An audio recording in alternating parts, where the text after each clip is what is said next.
We still do 7 NUFC Matters show a week for free. But if you want to help support NUFC Matters, then there are a few ways of doing it.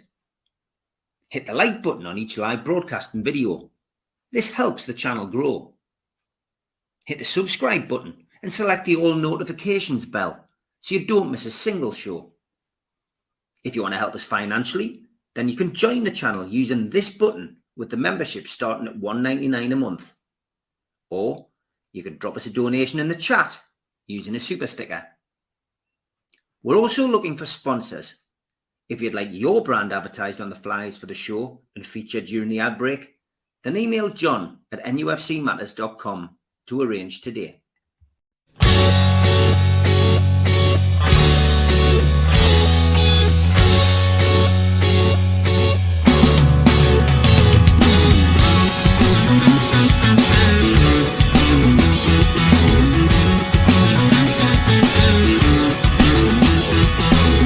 Hush now, city kids, gather round for urban myths.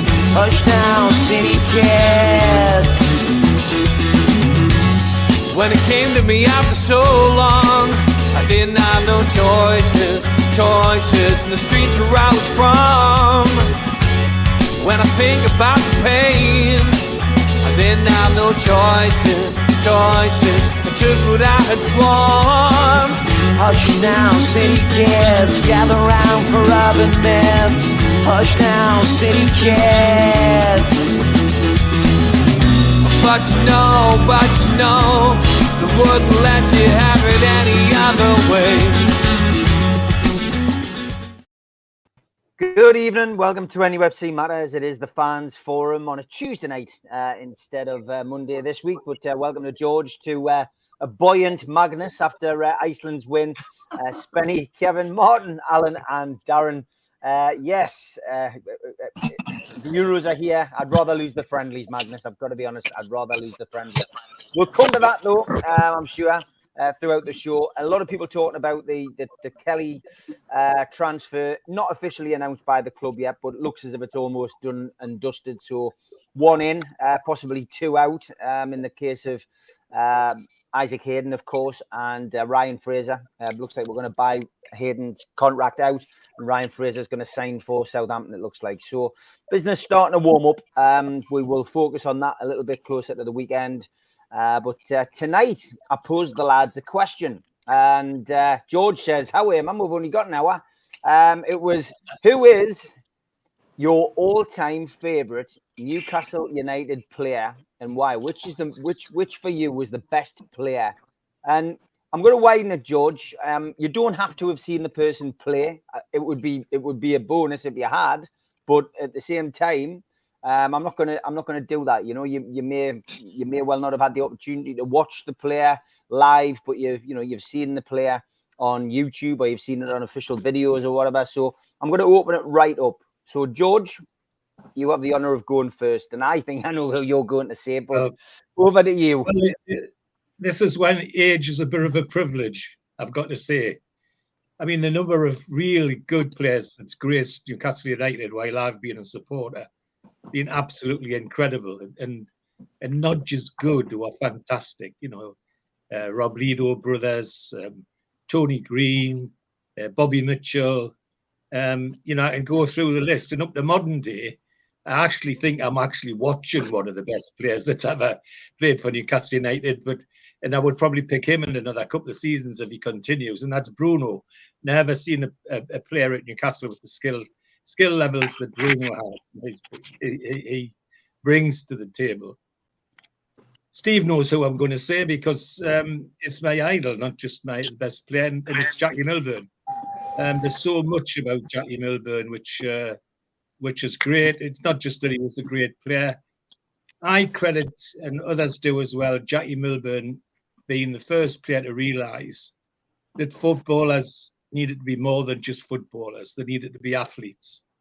And I was privileged to see him doing some of his training routines, which the other players in the team, like Bobby Mitchell, Brennan, and Taylor and Hannah, they just laughed. They thought it was Jackie Milburn was balmy, but no, he really realised that players need to be bit more than just ball players. They just had to be athletes as well.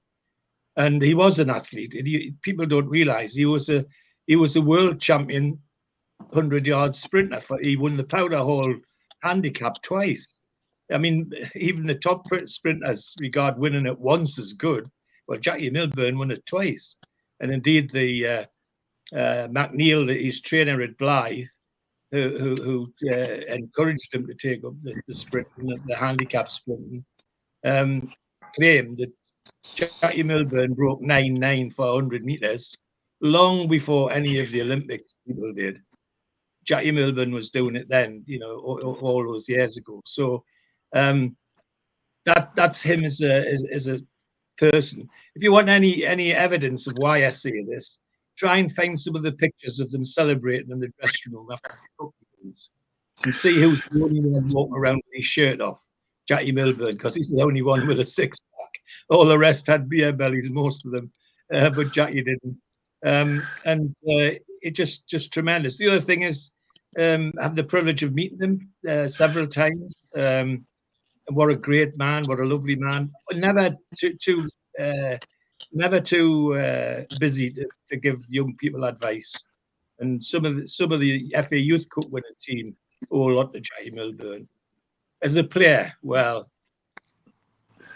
7 seasons as what top goal scorer. Would have been 8 if it hadn't been for a certain George Robledo, another great player. Now imagine a season when your centre forward scores 28 goals and he's not the top scorer because the bloke playing on his right-hand side scores 32, all in one season, all in the same team in one season. Imagine what would happen if we had that at the moment. It would just be incredible. He was as good at making goals as he was scoring goals. The shot like a cannonball, but he was a great dribbler, pace to burn. He was so quick, and he could easily, well, he did actually. He could easily have played significantly longer for England, either on the right wing or at centre forward. But on the right wing, he was competing with the big favourite Stanley Matthews, and in the middle, he had people like Mortensen and Lofthouse and others to compete with. But also, he had the baggage of coming from Newcastle, which was never a good thing if you're an England player.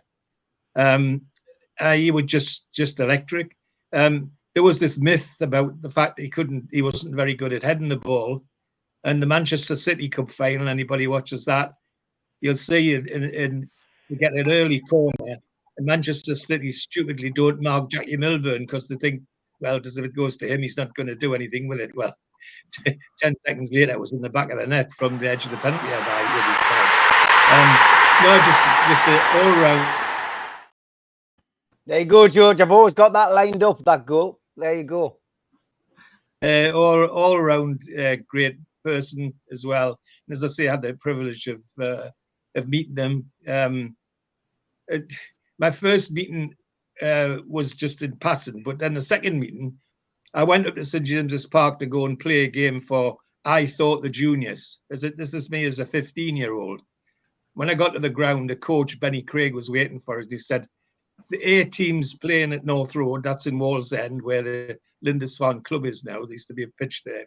And the A team needs a left back, and I've told them I'll bring you. So jumped in the car and off I went. And yes, he was a great cricketer as well. He was a good all-round sportsman. Off we went to North Road, and I knew the A team was playing, but I couldn't think the significance of it all to me till I walked in the dressing room and Benny Craig said, "Yeah, Jackie, here's your left back." Well, I hadn't realised Jackie Milburn was managing the A team then. Well, it took us 20 minutes to get a breath, never mind play bloody football, standing in front of Jackie Milburn. So you can understand why it's special to me. But that aside, he was a tremendous player, just so quick, a gentleman, but also a real professional. He never had the reputation of being difficult. But people used to say that if he passed a fullback at 100 miles an hour and the fullback was looking at him as he went back, he always used to say, "You think that was quick? Wait till the next time," just to wind them up. So no, all round great player, and as you can imagine, I'm already talking longer than I should now. Could do a whole hour on Jackie Milburn, believe you me, with stories and so on. But yeah, Jackie Milburn, not by country mile, as I'm saying, Bruno's not far away, and I've got to say, even Alan Shearer gets in with a shout, but not to the class that Jackie Milburn was. So Jackie Milburn. Jackie Milburn is the obvious suggestion from George. I knew that would be the case, and I had that goal teed up because I had a feeling that was who he was going to say. Yeah, Spenny, what about you, mate? Well, George can say a full hour about Jackie Milburn. I can say a full hour about this guy here. I've been supporting the team from 1983. I've seen him play in 2 decades, this guy. And this is the Geordie Messi for me. Peter Beasy.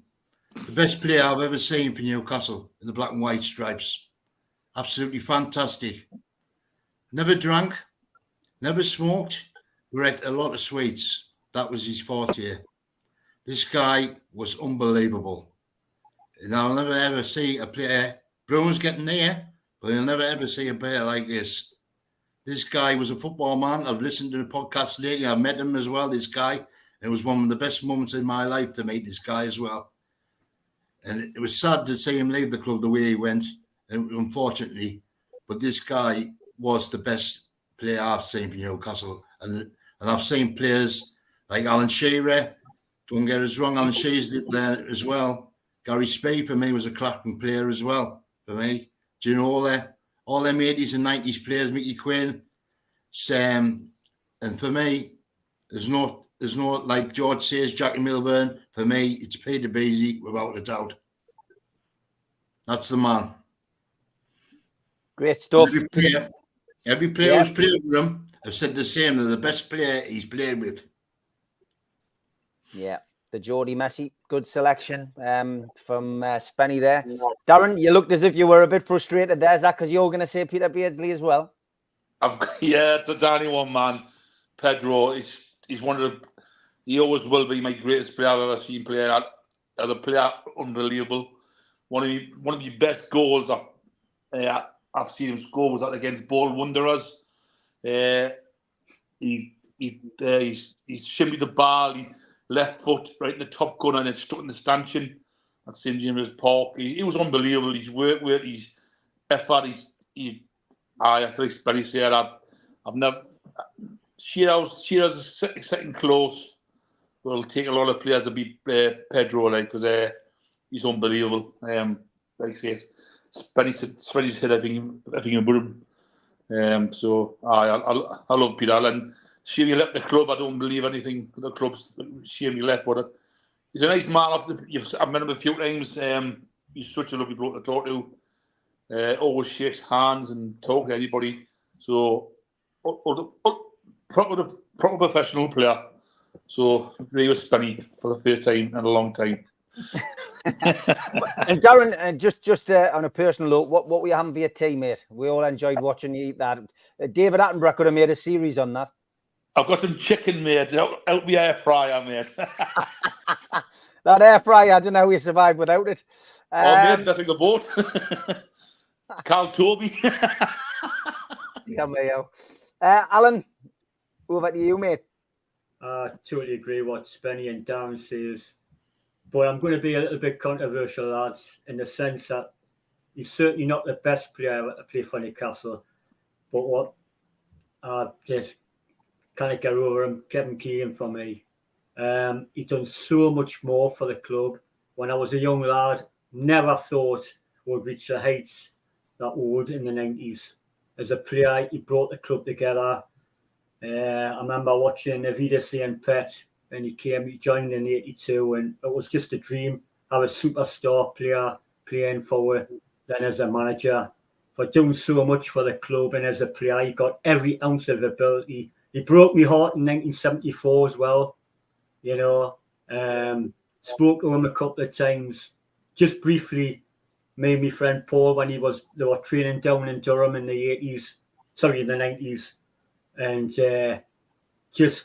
he done so much more as a player and as a manager. Beatty's obviously, and I agree with George. Bruno's number 5 for me already, and he's climbing the charts. If he stays 2 or 3 more years, he could be, well, the best player we've ever seen. But for me, Kevin Keegan, for what he did, it's still goosebumps when he signed for the interviews, being manager as well. Just Kevin Keegan, not for just ability alone, he's nowhere near Peter Beatty. And Paul Gascoigne, if Paul had stayed, he would have been the best I would have seen, Paul Gascoigne, if he'd stayed longer. But it was Peter Beatty, obviously, for talent. But overall, for me, Kevin Keegan. Okay. We've got Milburn, Beardsley and Keegan. Magnus, are you going to surprise us with another name? Or are you following in the same footsteps as the lads who've gone before you? I think this is a similar question to where is home. I think it's a little bit down to what era did you grow up in, and I'm going to come up with a different answer, but it's not going to be a shocker. I mean, I was 10-year-old lad in '92, and I was already in love with Newcastle. Before he came along, I had just started watching football with Les Ferdinand and David Ginola on the wing, and then I found out that Mr. Alan Shearer was coming over. Alan Shearer is my favorite all-time player, and this is a pretty obvious one. He scored 260 goals in the Premier League.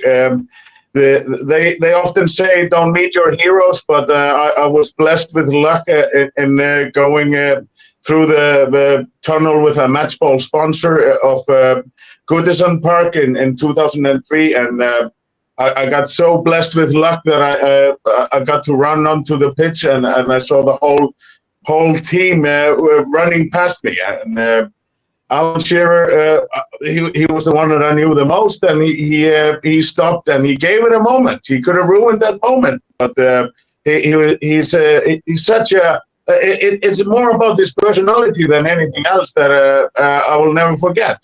He gave it a moment, wrote his name down twice, cracked up a joke with the Estonians because they said it was also an honor to meet him. He said, we all have problems. And because of meeting my hero and it being a great experience, this is also one of the best strikers of all times. No, there's no going around it. But because of how our moment was in the tunnel of Goodison Park, and how he gave it a good effort, being one of the biggest strikers in the world, he was everything I expected him to be, and he still is to this day. And Alan Shearer is my biggest ever hero in Newcastle, and I still think that this is a little bit because of the era that I grew up in. You know, that this is my decision. I know a little less of Peter Beardsley. He was in Liverpool when I started watching football.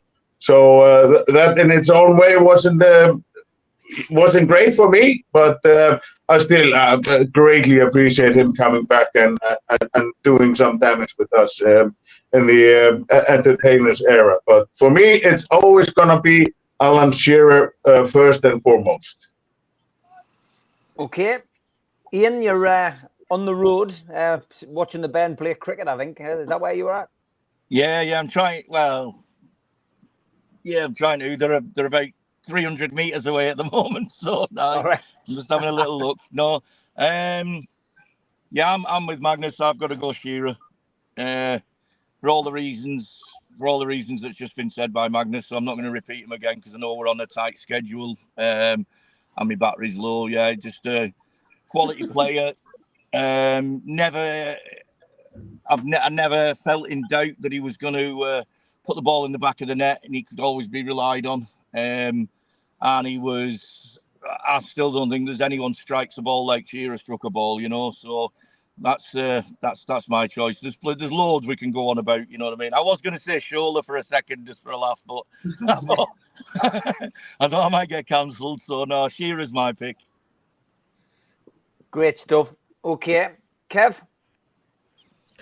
I'm going to go down a different road because I, as a young right winger, when I first started watching the game, I wanted to see and learn from that type of player and how I can develop into a better one. I, as a favorite player or whatever, I wanted to get off my seat and actually when they get the ball and really get my juices flowing, if you will. And I agree with everybody, with Peter Beardsley, the full lot. And, you know, I would love to see Malcolm McDonald play as a young and how to score goals. But for me, the one that got me off my seat when I was a kid, you know, similar to Magnus in terms of your eras and things, was David Ginola. He was, for me, just a maverick. He got me off my seat. He wanted me to learn how to play left and right foot. He wanted me to learn how to dribble past players, deliver a ball. Plus, he's not too bad looking, so I had to kind of go with that road as well. So I modelled my game off of him, but outside of the club, I really modelled my game on the other side of David Beckham as well. So I had a French and English connection, if you will, of how to deliver balls, how to dribble at players. So I was trying to model my game on those two players from two different clubs who were competing at the time. So, yeah, that would be my choice of that French maverick right there in front of my face. Yeah, David Ginola, certainly short-lived career at Newcastle, but I can see why anybody would put him, you know, in their top players. Okay, Martin, last but by no means least, over to you. Yeah, look, I think all of the lads have kind of come up with the ones you would think of. I think all, for me, probably Keegan was really the first superstar I seen going back to my days. First supporting the club, and then obviously seeing the likes of Beardsley and then Shearer signing, and you know, probably like Kevin, guys, and Magnus that don't live there. Obviously, you know, some of them now we only get to see on the TV unless we can get home. But for me, there's probably, I'll go slightly different. I want to give one. I would say for me was a player that I thought was just a real, not necessarily a superstar, but I think what we got him for and what he brought to the club at a time we needed for me was Rob Lee. I think he's understated and very rarely do I actually talk about him. And I think it's a massive, massive mistake because I think he was just, for me, he was probably, I would say, outside of Kevin De Bruyne, I would say back in the day, he was just an all-round midfielder. He had everything. He had pace when he needed it. He guile. He could score. He was combative.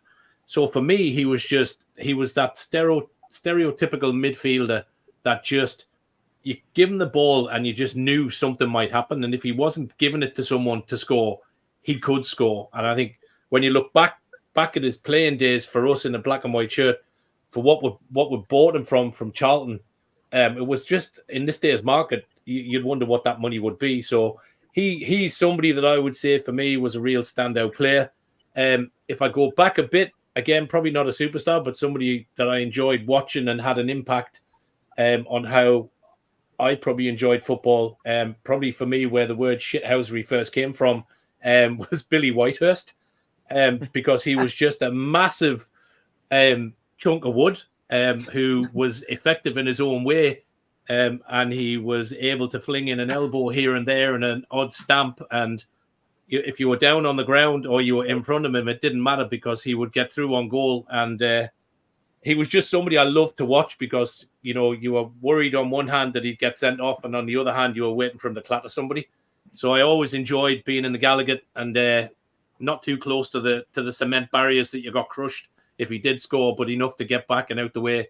But I used to love watching him play because he was just a beast when he was playing. So they're kind of my two. So not really superstars, but people that I enjoyed watching.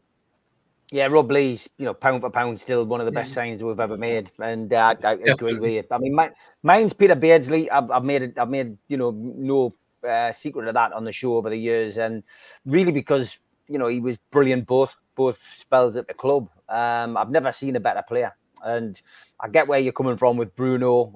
You know, in 2 or 3 years' time, you know, if he's still here and we've won something, I think he'd be up there. But Beardsley was just, you know, him and Messi were cut from the same cloth. It's like watching the same player when you watch them.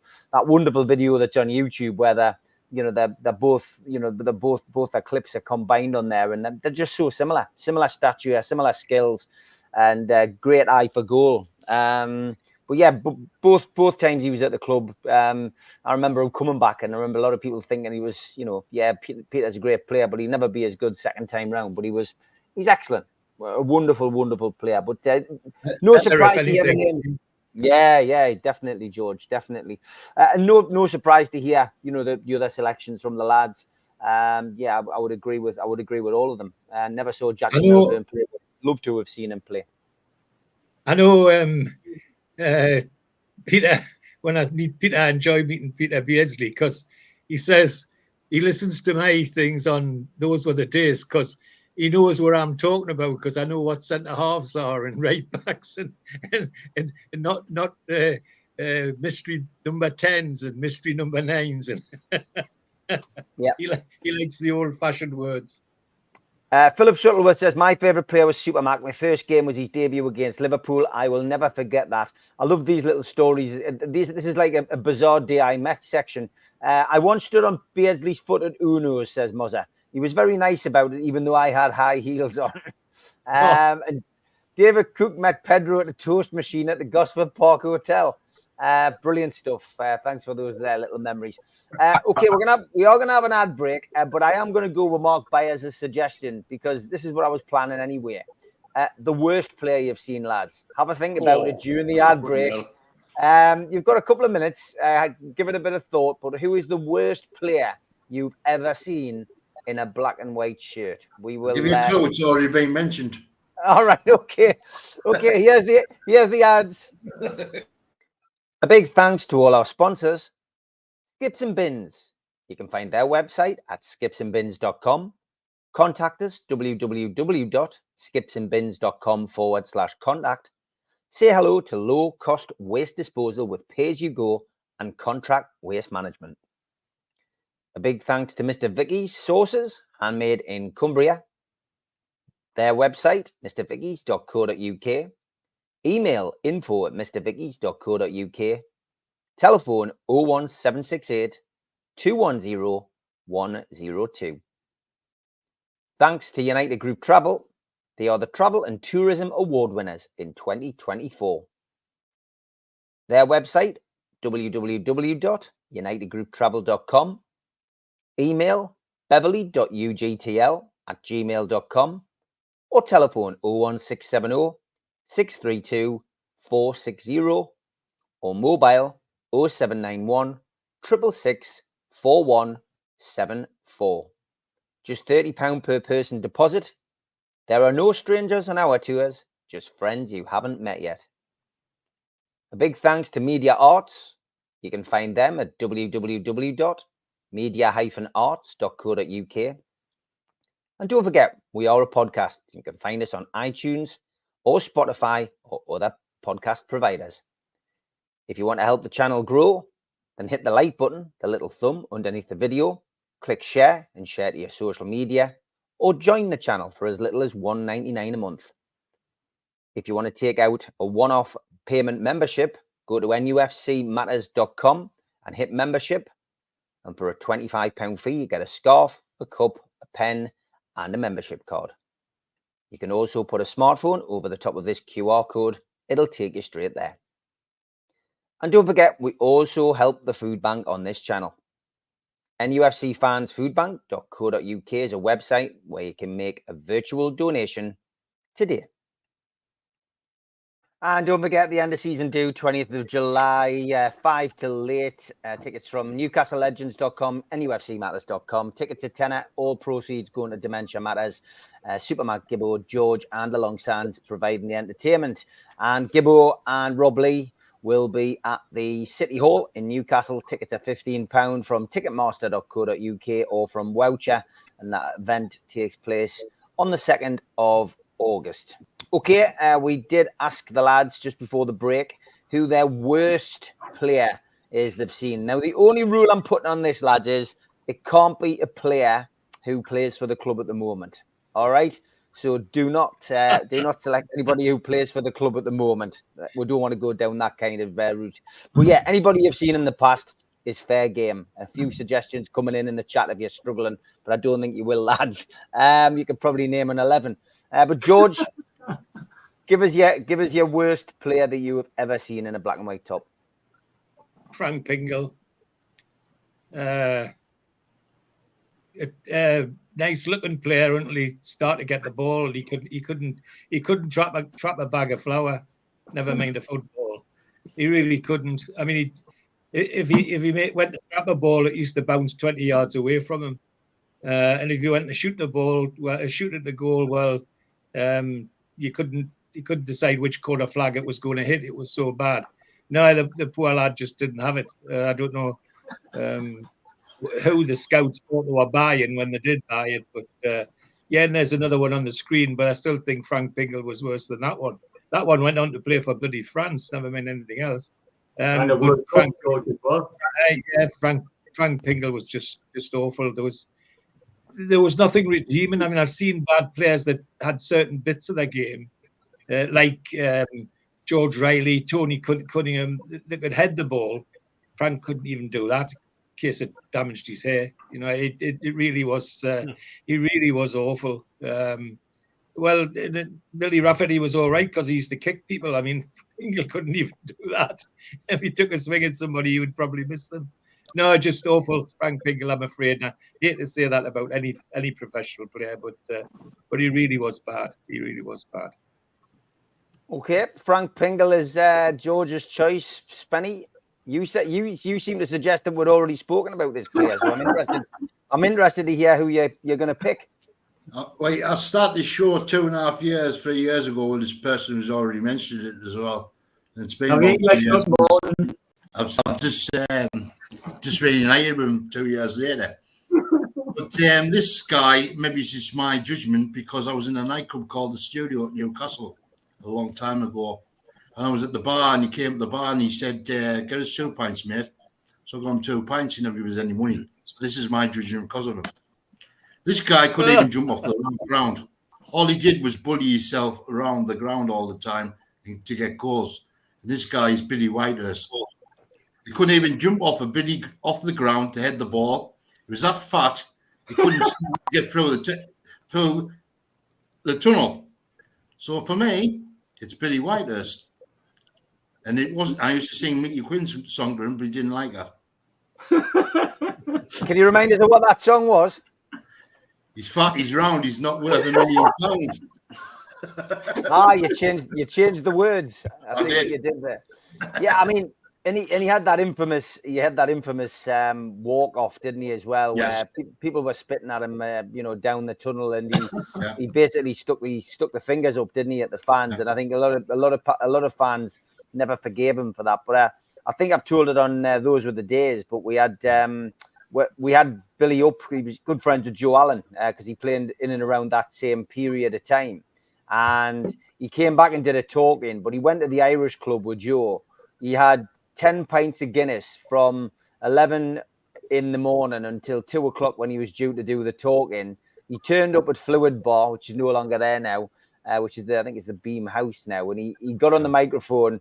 He walked in, got on the microphone, started singing My Way. And then he apologized to the fans for what he'd done. And he explained that he was only sticking his fingers up at the fans who were spitting at him, So interesting guy, Billy. And in the words of Joe Allen, he was as hard as goat's knees. I think that's a pretty good description. Proper athlete he looked there, mind, didn't he? Proper athlete. I would just like I'd just like to question. He only had 11 pints of Guinness between 10 and 2 o'clock. What was wrong with him? Yeah, exactly. I knew you would. He wouldn't survive if we brought him out over this side. I tell you, 11 pints. The barrel was off. The barrel was off. That's just warming up on a Saturday for me. Brilliant. Okay, Darren, who's your worst player, mate? It's like I say, you could make a full 11 team, but it's only one for me. Jack Colback. I couldn't stand the little runt. I could not stand him. He was a proper ginger little. Not even ginger, I just couldn't start. He was dreadful. We got it from them lot on a freebie. Now I know why. He couldn't run. He couldn't kick a ball. He couldn't head a ball. How you got paper done out? He was dreadful. Jack Cole. Honestly, we were on get it. I remember on their counter attack. I had a corner on the other team goes on the counter attack. he had players like Shearer tracking back and Jack Cope just whacking back. Not even look at him. He's probably useless. Honestly, how he got a corner to Newcastle United is beyond me. Proper, absolutely rubbish. I'm not going to swear, but that's the first time I feel like swearing because of him. Jack Colback's not one of your favourites. Okay. Lionel Perez I didn't like him either. The French goalkeeper. Yeah, he was useless. Okay, Alan. Well, I've got a full team of the worst, Steve, but George mentioned one, George Riley, but my all-time hateful worst player has got to be Boomsong. Hey, God, it could not have been a centre-half. We paid 8 million for him. Surely it was a mistake. Got a good song, though. 8 pence. Absolutely dreadful for me. Boomsong, centre-half for me. One of the worst ever. Jeremy, honestly, absolutely dreadful. Jeremy as well, honestly. Frank Pringle, George mentioned him. He's in the 11 as the worst ever player as well.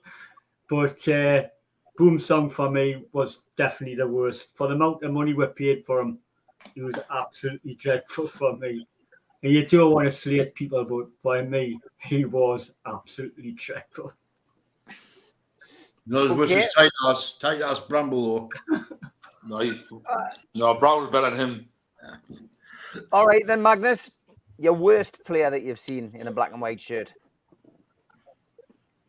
Well, is it okay I put it into our top three because I have a few guys on the chopping board here.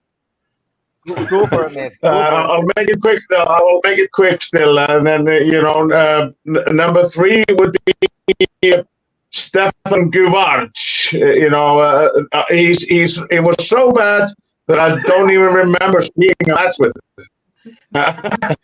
He apparently played. He came right after winning the World Cup. He comes to the team in 1998. And he plays 4 games for us in 1998. He doesn't even play a full season. And he only makes... he scores 1 goal in the 4 games, but he was absolutely a player. Number 2. Okay, Magnus, we've still got you. Your internet was cutting out. Have we lost you? Yeah, I think we've lost Magnus. We'll come back. He didn't score a goal, did he? We've lost Magnus there. We'll get him back. He's got Givarch at number 3, so we'll remember that. Okay, Kevin, we'll come to you, mate. We'll bring Magnus back in at the end. But go for it, Kev. Look at him. He's not happy about that. Just because he couldn't hit a barn door from 3 yards and kept falling over all the time and couldn't trap a bag of cement, it's Andreas Andersen.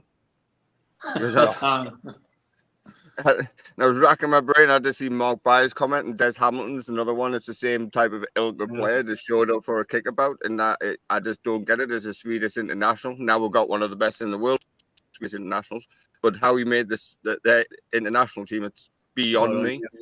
But so I was racking my brain. I was like, who was genuinely poor? I'll not use a bad word, but genuinely poor, and it was Andreas Andersen. I mean, just locks flowing, but that was all he had. That was about it. Bless him, but no, not for me. Hey, nice hair bands, Kevin. Nice exactly, hair bands, very good sponsorship deal off of that. Okay, Ian, we'll come to you, mate. Your worst. Oh, you're on mute. Yeah, I'll unmute you, mate. You need to unmute yourself. Yeah, I've done it. Sorry. I said I'm glad you did because my battery's just about to run out, I think. I'm going to give it to Titus just because probably isn't the worst player, but he was the player that gave me the most nightmares. He had all the talent in the world to be a decent centre-back, but he didn't have it in his head. He was, for me, he always had a major cock-up in him, and he used to send us mental at times. So I'm going to give it to him. Yeah, Titus Bramble was he was one of those people though who could on his day have a good game. I mean, he did score some pretty decent goals in his time at Newcastle as well, didn't he?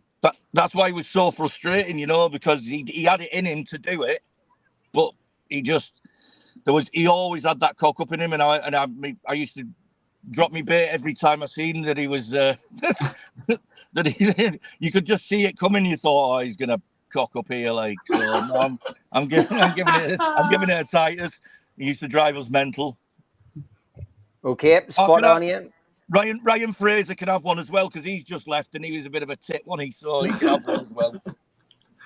All right, good stuff. We've lost Magnus again. We'll bring him back in when he gets his internet sorted out. So Martin. Oh God, yeah, there's a load. I'll go with a very, very quick top three. So Marcelino. Yeah. For me, bought him 4 years, played like 4 games, didn't do nothing. Next one for me then would be Remy Cabella. 8 million. Bella. 8 million with a 6-year contract from Mike Ashley, and was gone within less than 12 months. And then just purely for somebody that I think personally done the club over massively and did absolutely nothing despite the stardom, for me was Michael Owen.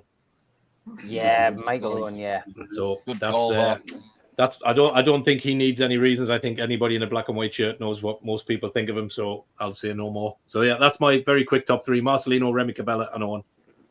Such a pity as well with Michael Owen, because really he should have been the man to replace Shearer. That should have been the signing that kept Newcastle United in the Premier League for many years and potentially challenging for trophies. Another one that could have been a hero and threw it away.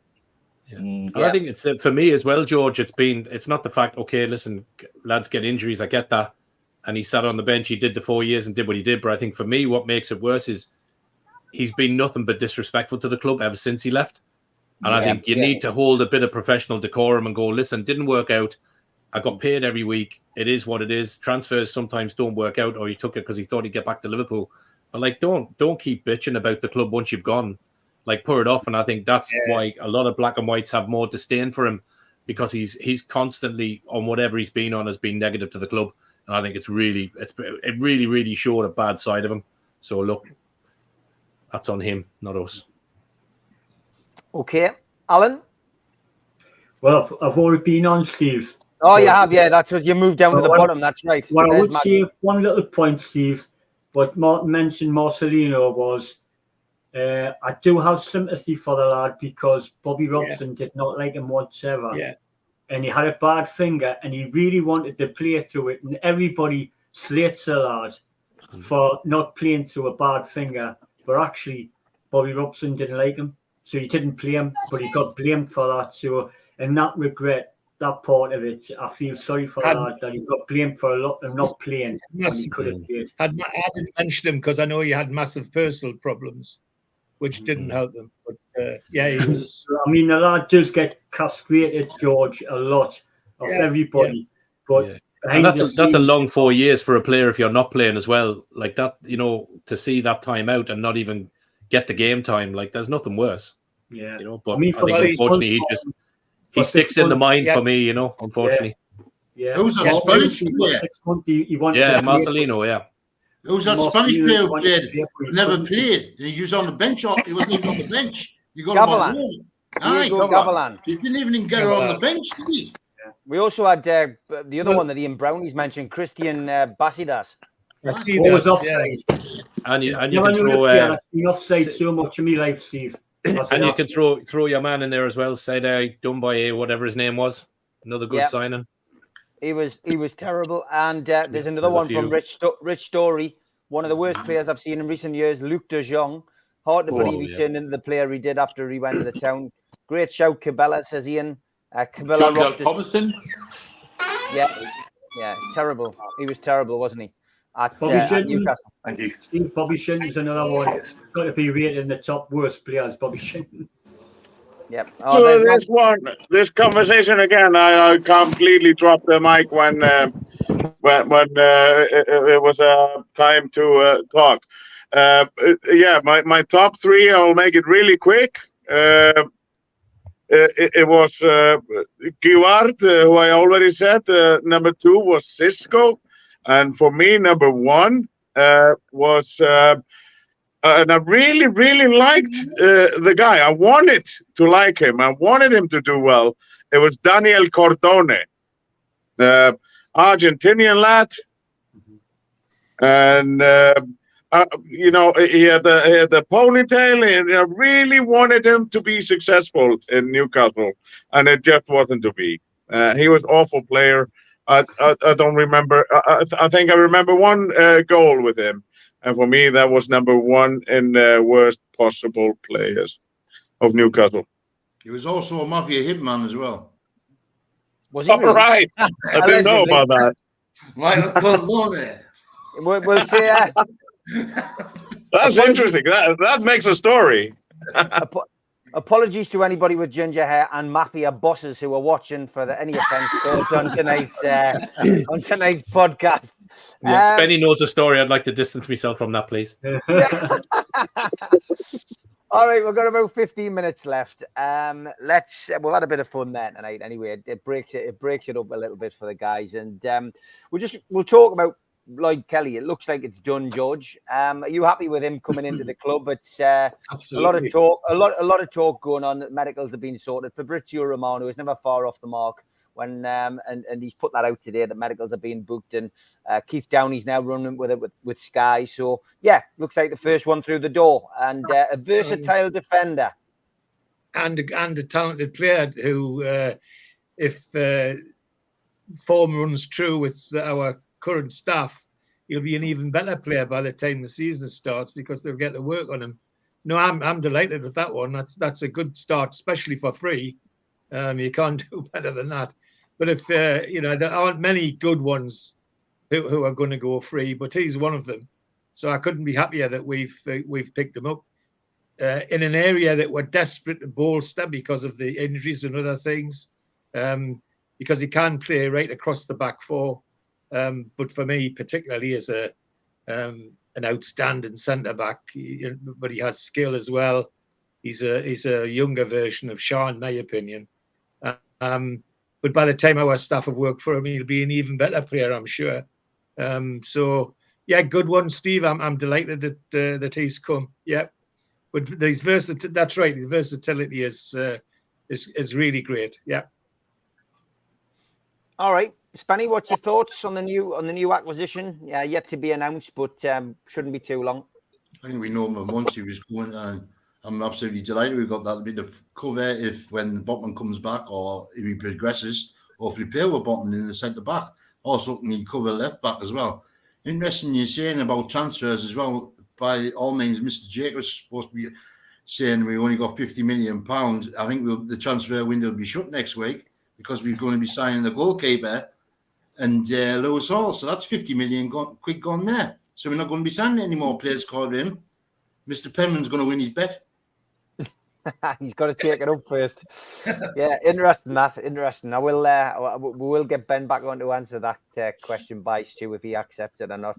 Darren, big, it's not a big money signing, but it looks like an important one. He's an impressive signing. He's got Premier League pedigree, of course, and Eddie Howe signed him at Bournemouth as well. So this is the first player, on the list that he's managed to get in. So it's a good signing, I think. Yes, for free. So, like I say, he's get him in our team. Our staff will work with him. He can only get better quality. So, like, he plays left side centre half. So, the partner for Shaw, possibly, and then Botman comes back. So I'm happy. I hope we get one or two more players in, but we need to get rid of a few more as well. But the sort of thing, I'm happy how things are going. It's a marathon, not a sprint, getting rid of players. So, but good start to signing players in, I would say.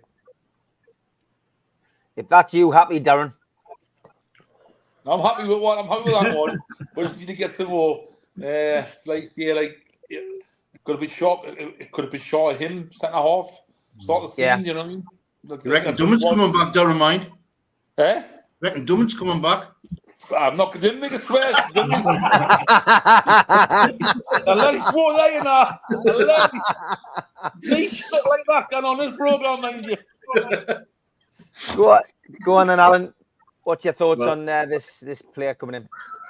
Well, often I've told you lads are going to the opposite sides, and the Bournemouth fans have got nothing but praise for the lad. So that tells you everything, really. So I'm delighted. You know, if the fans didn't want him to go and they thought he was a top player and he'll make good, then that's a good sign for me. Where, you know, we're all down the dumps maybe a week or so ago when Tosun snubbed to go to Chelsea. Yet a few Fulham fans were saying he's got a mistake in him. So that shows you the difference. So I'm absolutely delighted we've got a person, and Eddie Howe's trying to revitalise the back line, lads, because we've got 5 players over 30. And he's got Hall now, Livermenko, Trafford, now this Kelly. You can see it slowly taking shape where he's trying to, you know, get the squad younger, because we have got the 3rd oldest squad in the Premier League. So I'm delighted he's come. I'll tell you what Kelly brings as well. He brings captaincy. He's a captain. Captain of Bournemouth. And if we are going to lose Trippier, that leaves us without Trippier, and of course Lascelles won't play until Christmas at the earliest. So that gives you another leader in that changing room, and that's what you're going to need. It's going to be interesting to see, you know, what kind of role he gets at the club. The only problem I've got with him is his fitness record, and without our bloody physios, you don't know where we are with them. Yeah, I've got to put that down to hopefully just a one-off season, and we don't go through the same kind of season as last season. Magnus, I've just seen somebody there. Ian Brownlee says he's underwhelmed with this signing. To be honest, what's your feelings? Yeah, no, I'm not underwhelmed when we get a free, proven defender coming from a good team. It's obvious that we need more numbers in the centre-back situation. You know, we got 2 out for the whole year, don't we? And I would, I was sure we were aiming to get a goalkeeper and a striker as well, and that's why I have been putting some seeds down your way. The goalkeeper against England on Friday night. I was thinking this was going to be more of a shooting target, but I'm really, really impressed. Iceland have a great future with a keeper in that status that is both sweeping and doing everything between the sticks and being really, really forceful in all. He's picking up absolutely every set piece. So I am impressed with Lloyd Kelly signing. We need to be thinking still of the financial fair play. We need more numbers, and we can't always splash the cash.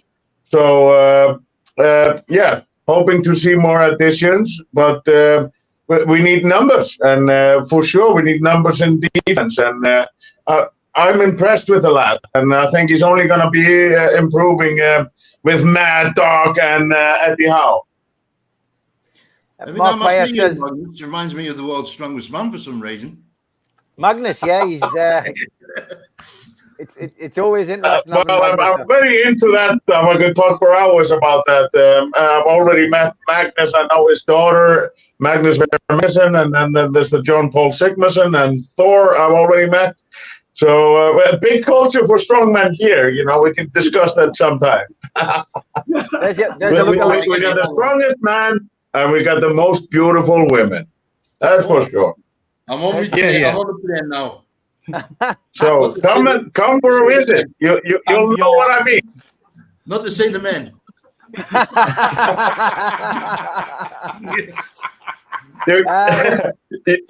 You can see them lifting stuff, but then you'll have an eye candy watching. You know. This could have been tweet of the week from Mark Byers. He says, spell Isaac backwards, and that's where they can flush their bids for him. Very good, that, Mark. You've sat up all night thinking of that one, mate. Well done. Ian, what do you make about this incoming player? He saved us £25 million. That's what I think. We needed some free transfers in, and it's good that we look like we're getting a decent player there. I know a lot of people have been saying that he looks like he's got a mistake in him. I haven't seen that much of him to really make a judgment. He looks like he's fairly quick on his feet as well. He's got a bit of pace to him. Yeah. From what I've seen, he looks like a solid player. And on a free transfer all right, we'll have to give him a little lumper as a signing on fee, but it won't be that much, I doubt. So for me, he's saved 20-25 million pound that we can spend on a right winger or another forward or another position. I don't actually think he'll be the last centre back that comes in as well. I think people need to remember that there's a good chance, whether it's this summer or Christmas or next summer, I think we will be getting another centre back in fairly soon. So I think it's a great signing on a free. Yep, me too. Kev? Eddie Howe player, isn't he? Bought him from Bristol City, and if I'm mistaken, were we not in for him when he was at Bristol City? I could be mistaken with that back in the day. I think we've been linked with him before. We were. We've For a been while, linked before. yeah. But so he's went through the natural pyramid of progression of football, and Eddie Howe signed him. So he's developed at Bournemouth, and I watched a Bournemouth podcast yesterday, and they were waxing lyrical about this lad. But the captaincy, the club captaincy actually got taken off of him, and because of his mental health and all that sort of stuff. But it comes across that he's, again, using words correctly, there's a no dickhead policy about him. He comes in, does his job, goes home, comes back in again, plays a game. He's not a problem in the dressing room. He's not a problem around the place, but he seems like, again, the phrase is a good lad. And he galvanizes players through different ways. And that's what we need. And yes, I think it was Ian Brownlee who said in the comments was, yes, we'd rather have quality over quantity, but we need quantity at this point. But he's quality as well, from what I've seen of him and little bits and bobs here or there. But we need cover, we need depth, that's how you build a championship winning side or a push for a Champions League winning or Champions League qualification. So good bit of business on the free, only pays his wages, signing on fee. Like Ian said, it's saving us 20-30 million, maybe a little bit more. Who knows what the market is these days, especially with British players. So again, look, we'll see what happens. We'll see how he develops even more as how was he, 26, 25, 26? So he's getting to the part of the prime of his career with this move. Let's see where he goes from here. And the podcast that I watched, a little bit of it was they could see him being in England international in the next months, year to 18 months. And if that's a big bold statement from a club of Bournemouth side, which, if he moves up here, then who knows, he might. And the partnerships that he'll develop with possibly Shaw, he plays left side, left back. He's very versatile in the way we can play. We can change shape. That means down bit on the bench then. So what? I mean, down bit on the bench. If that's the case, Hello? that's football. Horses for courses. That's how it goes. If he's not performing in training, and I rewatched the high performance podcast with Eddie Howe yesterday, just from a personal thing from my job, and it doesn't matter. You have to perform in training. You have to do this. Yeah, there's prerequisites. There's non-negotiables, and I think Lloyd Kelly will understand these non-negotiables because he's losing a player that he had at Bournemouth in Matt Ritchie and Ryan Fraser, potentially Callum Wilson. So he needs that understanding of how shit goes, basically, and how an Eddie Howe team works and a dressing room works. So I think it's a brilliant bit of business. Let's see many more stuff like that. Again, he's a young lad. Get him up away from the South Coast and see get into a proper football club. Okay, what's your thoughts, Martin? Finishing off. Yeah, I think, look, the lads have said pretty much everything. I think, for me, it brings the age of the squad down. I think defensively, when you look at that lineup, okay, is he a possible Shaw replacement? Maybe. Longer term, probably yes. But what it does is it gives you, let's say we bring Trafford in as well, which is looking likely. And I know some people have had their say about him and about Kelly. But I think if both those deals happen, then I think it's really good business from the two. But what it does, if you look at that back five, that's a pretty much, bar and Botman, an all English back five that is going to give you stability for, I would think, with those players for the next 5 or 6 years. So, if you look at, and Kev probably knows this, you look at successful teams that build that spine.